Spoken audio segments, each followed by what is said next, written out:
esse é o nosso trabalho de história, cujo tema é o Primeiro Reinado, que ocorreu de 1822 a 1831. Esse período foi muito importante porque ocorreu a consolidação do Estado Nacional Brasileiro. Além disso, ocorreram diversos aspectos importantes, como a ida da corte a Lisboa, junto com a evasão da moeda nacional que circulava no país. Com isso, ocorreu uma grave crise econômica ocasionada por guerras internas e externas, além da diminuição dos negócios da colônia e também da grande concorrência no mercado externo, devido a estar ocorrendo uma maior venda dos principais produtos que eram exportados no Brasil. Além disso, o Banco do Brasil, que foi fundado em 1808, teve a sua liquidação decretada em 1829. E beleza, professor, eu vou falar sobre o reconhecimento da independência. A proclamação da independência brasileira, ela ocorreu em 1822. Com isso, se deu o desenvolvimento em um momento marcado por complicações devido às questões internas e externas, que no Brasil, Dom Pedro I teve que enfrentar a dura oposição das províncias que resistiram até o final. Já no cenário político internacional, temos a reorganização da Europa, que atingida pelos efeitos das guerras napoleônicas e ao mesmo tempo interessada em reafirmar a autoridade absoluta. Já os Estados Unidos, visando no futuro, com a intenção de fortalecer a sua presença no cenário político americano, ele pegou e foi a primeira nação a reconhecer a autonomia política brasileira, que aconteceu em maio de 1824. Nesse período, a chamada doutrina Monroe era empregada na política externa estadunidense, com meio de repudiar qualquer tentativa de recolonização pelas antigas monarquias absolutas. Em março de 1825, as autoridades mexicanas fortaleceram o coro de países que legitimavam o Brasil independente. Já a Inglaterra, com grande fornecedora de produtos manufaturados aos países, tinha grande interesse em reconhecer a sua independência no Brasil. Entretanto, a ação política e diplomática britânica temia que tal oposição viesse a estabelecer uma crise nas relações entre Portugal e Inglaterra. Então ela era contra a independência, os britânicos, porque ela avisava que, se isso acontecesse, podia ocorrer uma crise nas relações entre Portugal e Inglaterra.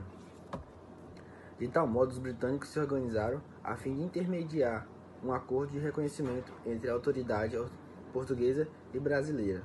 Os britânicos eram contra o reconhecimento de autoridades portuguesas e brasileiras. No dia 29 de agosto de 1825, portugueses e brasileiros assinaram o Tratado de Paz e Amizade.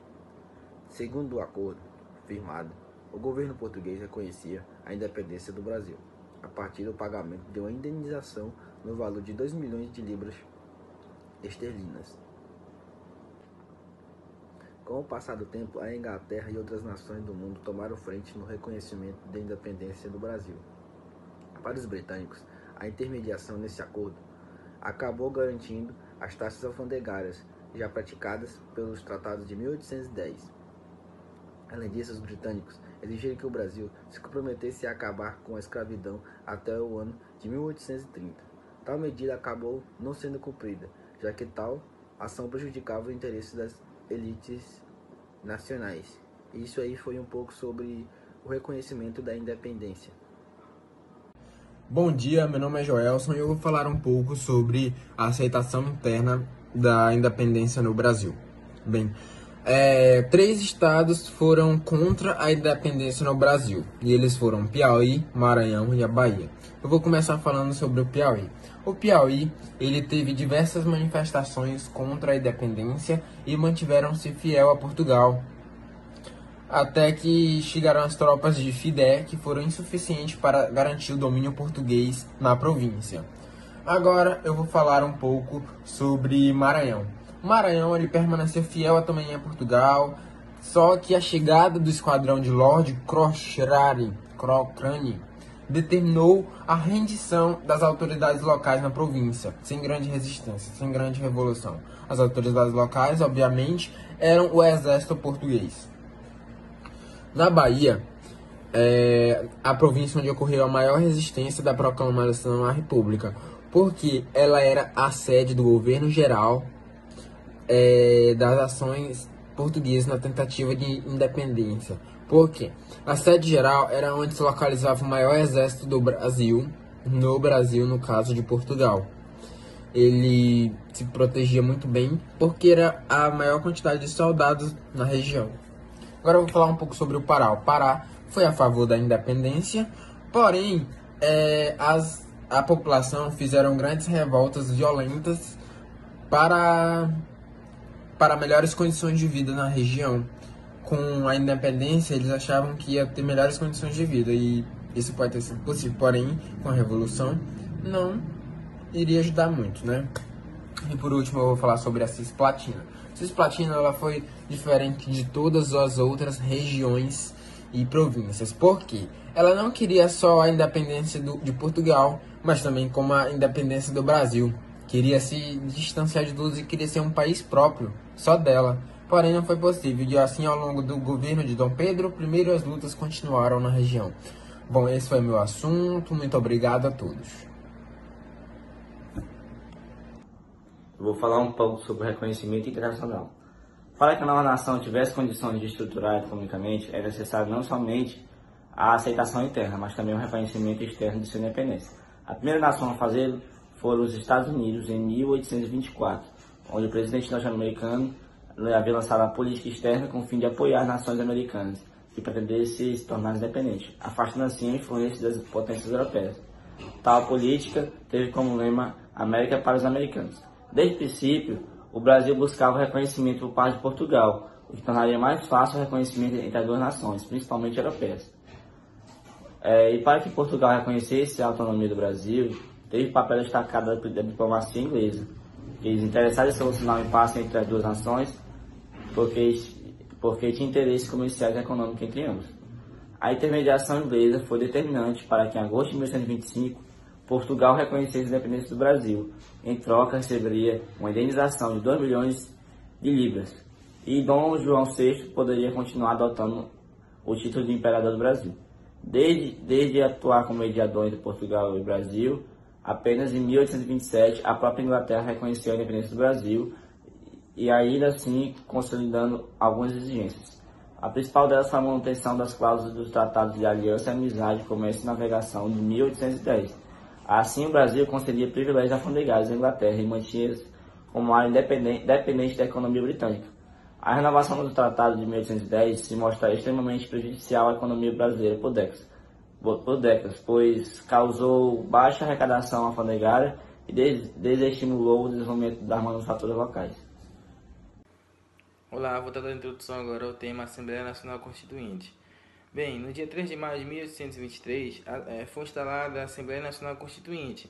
Dentro dessa Assembleia, organizavam-se grupos políticos para defender seus respectivos interesses.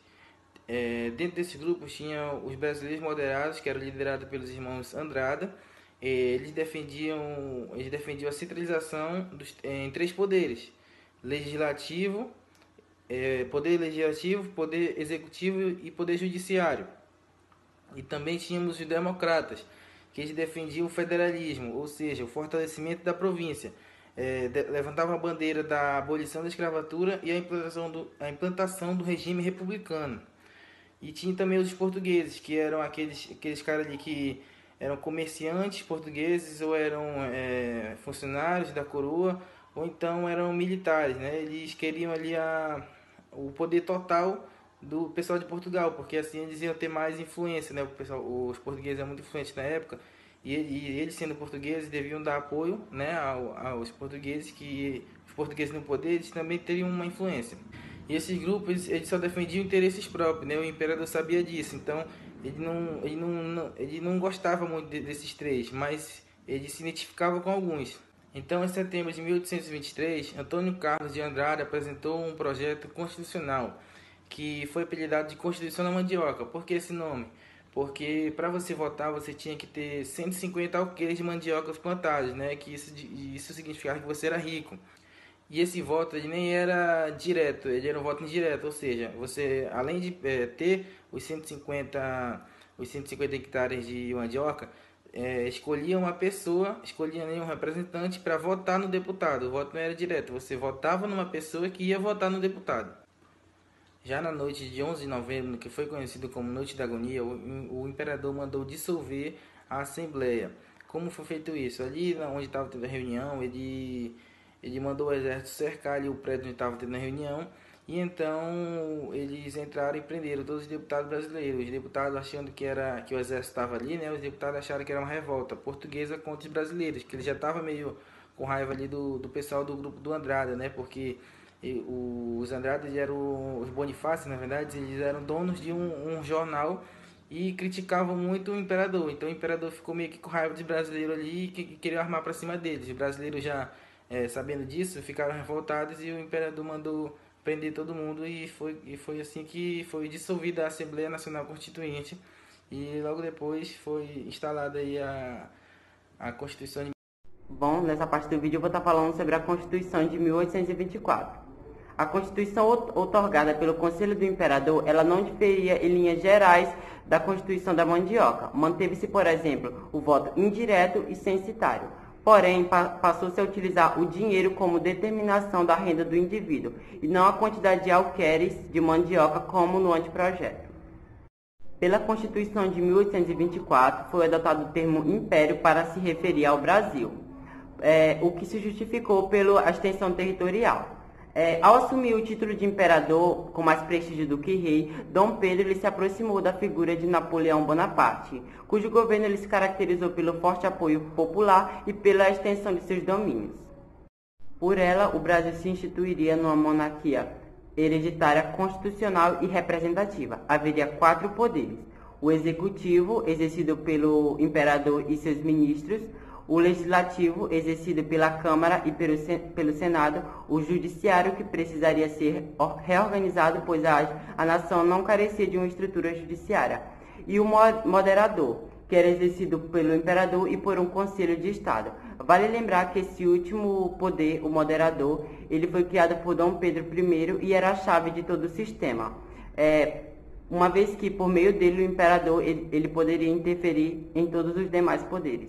Outros aspectos da Constituição foram a determinação do catolicismo romano como religião oficial do Estado e a união entre Igreja e Estado pelo padroado.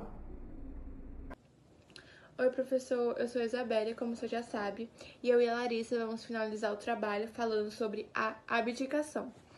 Bem, os acontecimentos que cercaram a promulgação da Constituição de 1824, ou seja, a dissolução da Câmara e a nomeação de um Conselho Constituinte pelo Imperador, deram início às primeiras fases de crise no relacionamento entre Dom Pedro e a aristocracia rural que haviam estado unidos durante o processo de independência do Brasil. Bom, o exemplo disso foi um movimento iniciado em Pernambuco, que se opôs ao imperador e seu autoritarismo, que foi denominado a Confederação do Equador. Bem, quando o monarca determinou que todos os municípios jurassem a Constituição, Recife e Olinda desobedeceram, eles não quiseram. E acabou que foram surgindo vários liberais nesse território do Nordeste, a qual posso destacar Cipriano Barata e Frei Caneca. Eles denunciavam o autoritarismo dessa Constituição.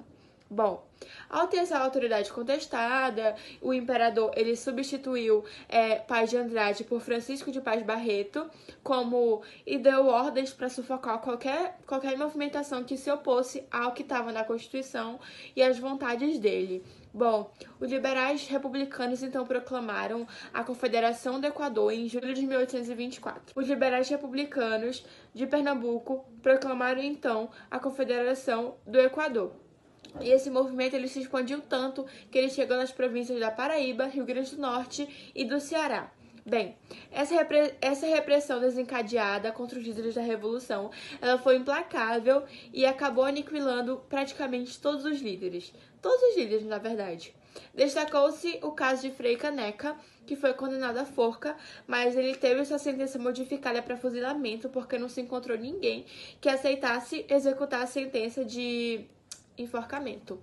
Bom, de qualquer forma, mesmo aqueles que concordassem com a atitude de Dom Pedro em zelar pelas terras do Império, eles discordavam completamente de todas as ações brutais e violentas que a tropa imperial teve em Pernambuco. Bem, não bastasse esses problemas enormes no Nordeste, também teve problema externo e o Dom Pedro passou a se envolver com uma questão de política externa, como eu já disse, na bacia da Cisplatina, quando um grupo de guerrilheiros iniciou uma luta pela independência da região. Bem, com o apoio da Argentina, o comandante Valera, ele proclamou a independência da província. Tinha aí o início da Guerra da Cisplatina, envolvendo o Brasil e a Argentina, que se estendeu em 1828 e foi extremamente prejudicial à imagem de Dom Pedro. Bom, a mediação britânica, a quem interessava restabelecer o livre comércio na Bacia da Platina, resolveu esse impasse. O Tratado do Rio de Janeiro, que adotou o nome de República Oriental do Uruguai. Bem, com a morte de Dom Pedro VI em Portugal, Dom Pedro deveria, logicamente, assumir a coroa portuguesa, porém, os brasileiros estavam fazendo muita pressão, porque eles não queriam que Brasil e Portugal se juntassem. Isso era coisa que ninguém queria, ainda bem. Então, o Dom Pedro deixou a coroa, abdicou o trono e colocou sua filha, Maria da Glória, ainda criança, como rainha. E ele colocou um rei regente, que era óbvio que tinha que ter, porque ela era uma criança. E ele colocou seu irmão Miguel, que deveria posteriormente desposar Maria da Glória. Enfim. Dom Miguel, porém, ele iniciou uma revolta em Portugal e ele autoproclamou-se rei. Então, Dom Pedro passou a financiar essas lutas liberais portuguesas para derrubar o irmão dele com o dinheiro público brasileiro.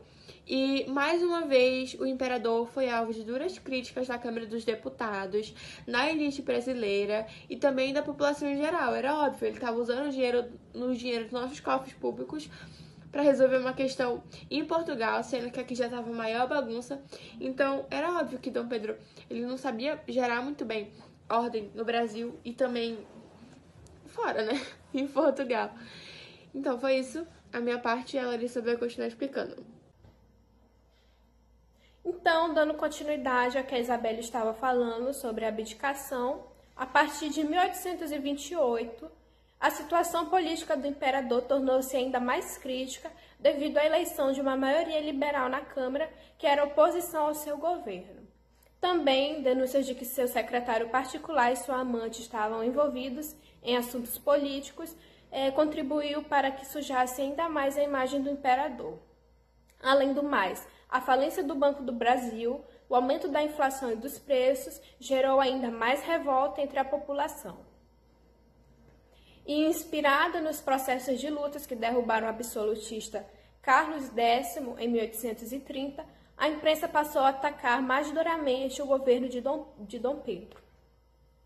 E um de seus maiores críticos, Líbero Badaró, foi assassinado em 20 de novembro de 1830, o que gerou ainda muito mais revolta contra Dom Pedro. No início de 1831, a fim de restabelecer os seus privilégios, com uma grande comitiva, Dom Pedro fez uma viagem para a província de Minas Gerais, onde foi recebido friamente com bandeiras de luto em homenagem ao jornalista morto. E isso fez com que ele rapidamente voltasse à corte. Já no Rio de Janeiro, os portugueses preparavam uma grande recepção para Dom Pedro, e alguns brasileiros contra Dom Pedro, revoltados, começaram a atacar esses portugueses, o que ficou conhecido como Noite das Garrafadas, que durou 3 dias. E isso levou muitas mortes. E numa tentativa desesperada de mudar o clima de revolta que se instaurava em seu governo, Dom Pedro elegeu alguns liberais para fazer parte do seu ministério, que ficou conhecido como Ministério Brasileiro. Entretanto, não tardou para que começassem as divergências entre esses liberais e Dom Pedro. E com isso, ele criou outro ministério, o Ministério dos Marqueses, que era formado por portugueses aliados ao seu poder. E com isso, os opositores fizeram com que a população fosse atrás da volta do Ministério Brasileiro. Isolado politicamente, Dom Pedro, no dia 7 de abril de 1831, abdicou o trono em favor de seu filho Pedro de Alcântara, que tinha apenas 5 anos na época.